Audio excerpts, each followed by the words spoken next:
Anyways, let's move on to something a little bit better than, to be honest, any of the movies we've discussed so far. At least in my opinion.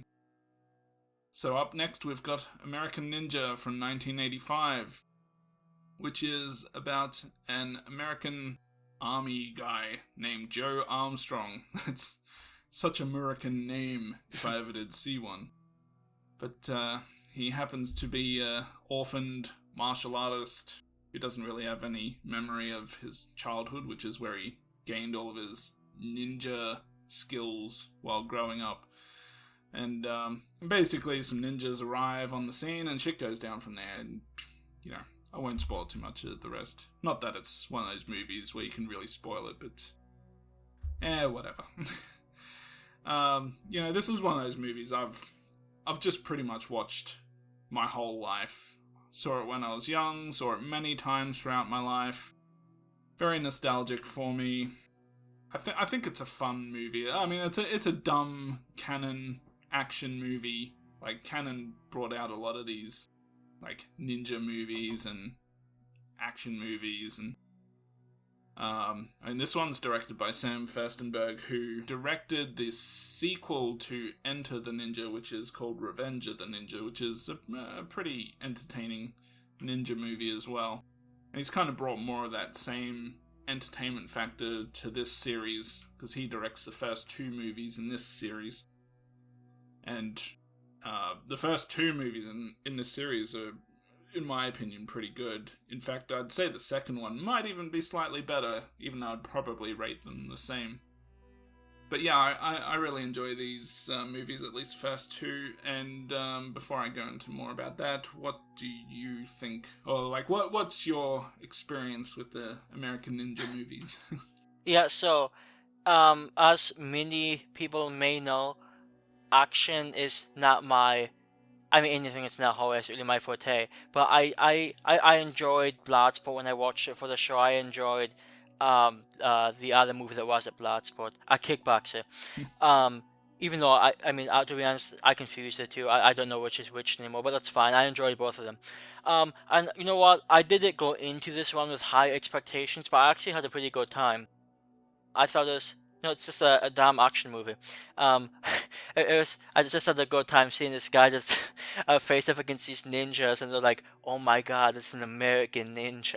Like, it was just over the top hilarious. I liked the fighting. I don't know if I was disappointed by almost any of the fighting.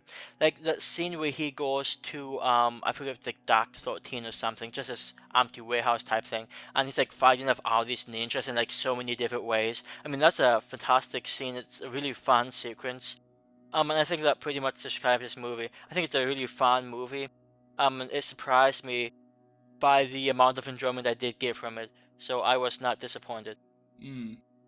And it's pretty much more of the same in the second movie, to be honest. Maybe even slightly sillier, like the plot at least. But, I mean, not only is the Michael Dudikoff character kind of interesting and entertaining, with the fight scenes and everything, there's also Steve James in the movie, who has a slightly bigger role, I think, in the next movie. And he's also one of those guys that I really enjoy seeing in movies. He's got a decent role in this one, but he becomes more of a sidekick, I guess, in the second movie. In fact, he's one of those actors. Even yesterday, I think it popped up on some movie page that I'm in on Facebook. Someone mentioned it. I think it was his birthday or something. I mean, if you're not aware, he actually died, I think it was in the early 90s, when he was still, I think in his 30s. I think it was like a cancer or one of those types of diseases. And I always hear people talk about him like he was such a great guy, nice guy, Yeah, and you hear that a lot from, whenever people meet certain people at conventions and wherever they meet them, they always say, oh, he's a nice guy. I mean, you kind of expect people in general to be nice, but for some reason, when people say it about this guy, I actually genuinely believe it. I don't know, maybe you have to see more of his movies or see more of his behind the scenes type stuff, but I don't know, it's just something that seems to resonate from him, at least in my opinion. I don't know, I just thought I'd mention that. I always like so I'm not a big video game guy, but there's a video game that some of you guys might have heard of. It's called Skyrim, and in the game you can like fight these random people, and the people are like, "Hey, you fight well. Let me be your friend." Um, and the exact type of thing happens in this movie. He fights as Steve James' character. And he's like, "Hey, you're a pretty good fighter. You're my friend now. You're pretty okay." So I just thought that was sort of funny. I mean, and I don't mean that as like a dig at the movie. I actually legitimately thought, "Hey, I haven't seen that before. That's fun." So, I don't know. I think it just comes down to, even though it's sometimes a bit goofy, like this is like some slow motion ninja action, but I'm not going to complain about that because plus another great thing, there's like all these different type of ninja weapons that it's, those are like the generic ninja weapons you expect a ninja to have, but it's just fun. If this, I guess one, I would even say issue, because I'm still going to give this movie a pretty good rating. But if there's one thing I didn't care as much about, it's the random Asian guy who's like, "Hey, it's now time for me to tell you the secret." It just it's awfully convenient that guy happened to be stationed at a base right on the same island as his that guy who tutored him back when he was a child before he lost his memories. But it's in its own way, it's sort of goofy. But I guess it's my one, I guess you could say, quote unquote problem. Yeah, I mean, we've mentioned it's a pretty dumb action movie, so it's you can forgive things like that, such big coincidences that that's not gonna happen in real life.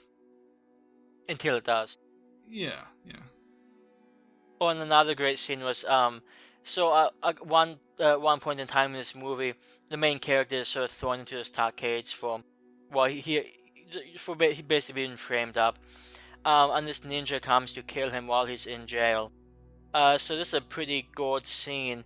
I mean, because it's a jail, it's pretty close quarters, where he has to fight off the ninja and there's some armed guards outside. And I don't know, it's just another fun little sequence going on. Takes place at night too, which adds a little, I guess, extra oomph to it. Yeah. There is a quote that I bring up a lot in everyday life from this movie. It's towards the beginning, after the ninja attack, I guess, at the beginning of the movie, and the main bad guy, ninja, he kind of asks about him, like, who is that guy? And the line that I always like to bring up whenever I can in any conversation is, "He possessed great skills." It's such a corny line. Makes it all the more fun though. Mm. Like I just love this stereotypical evil businessman, and it just and he's like honest about it too. I'm not in this for any type of goal. I just want the money. Hey, at least he's open and upfront about it. Yeah. So as I said, it's a fun action movie that doesn't take itself very seriously, or at least you shouldn't take it very seriously. And I get a lot of nostalgic vibes from it too, because I used to watch this all the time growing up. So I give this one an 8 out of 10, and hopefully at some point in the near future we can talk about the sequel, which I think is equally as good. Yeah, so this is, like I said at the beginning, it's a movie that I wasn't really expecting much from, but I had a really fun time with. I thought it was pretty enjoyable. I was into all the action scenes, and obviously the story is not the best, but I like the friendship between the black guy and the main character. I wish the main character spoke a little more, but I sort of like the silent vibe he had going. So I'm actually also going to give this one an 8 out of 10. I had a good time, and I would not mind, I guess, continuing on watching based on this first movie. Well, I'll be putting it on my lists, and if you pick it, we will watch it. That is indeed how it works. Yeah.